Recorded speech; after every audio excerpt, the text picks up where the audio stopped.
Yun. Going back, ano po, But now still worried? no, no, no, not anymore. I'm just worried because you don't know the, yeah, there's no, ano, yeah, yeah, yeah, exactly. Yun. Yun po, going back doon po sa sinasabi ko, the reason why, naligaw na ako. The reason why I'm telling you this, did I bring? Yes, I bring. The reason why I'm saying this, and I won't stop on telling the truth, because there are so many brethren inside the church who cannot speak out their voice.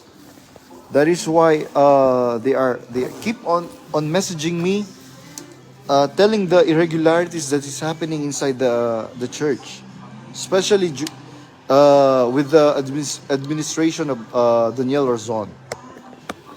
I'll just go outside. Alright. Okay.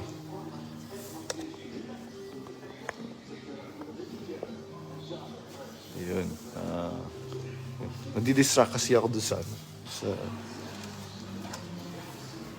yun. The reason why ayun, wala na pala ako. Ang dahilan po, bakit po ako nagpapatuloy sa pagsasalita, kasi po, lahat po tayo, minahal po natin yung iglesia na yan. Lahat po tayo, mahal po natin at minahal natin yung iglesia na yan. Kasi we all believe that yun po yung iglesyang pinagkamatayan ng Panginoong Jesucristo. Ang sabi po ng Biblia, sa ibabaw ng batong ito, sinasabi ko ngayon sa iyo, Pedro, sa ibabaw ng batong ito, itatayo ko ang aking iglesia. And sabi po sa isang talata ng Biblia, ingatan ninyo ang inyong sarili at ang buong kawan na sa kanila'y ginawa kayo ng Espiritu Santo ng mga obispo upang pakanin ninyo ang iglesia ng Diyos na binili niya ng kanyang sariling dugo. Ang pinambili ng iglesia ay yung mismong dugo ng Panginoong Jesucristo. So, ang halaga po ng bawat kaluluwa, yung pong dugo ng ating pong Panginoong Jesucristo. Kaya po, ganyan po ang pagdaramdam na nararamdaman po nating lahat. Bakit po ganito ang nangyayari ngayon? Sabi ko nga doon sa kausap ko kanina, ako din nalungkot bakit nagkaganito yung iglesyang sinampalatayanan natin. Kaya yung pong mga sa akin na nagme-message sa akin na yung kahiyan ng iglesia, wag kong iano. Alam niyo po, mas lalo po ngang nagmamagnify sa tao na we believe that MCGI, yung iglesia ng Diyos na sinampalatayanan natin, yun ang totoong iglesia. Kaya lang, lahat po ng nangyari sa bayan ng Diyos na Israel, noong pong nilayasan po sila ng Diyos, naging kahiya-hiya po sila.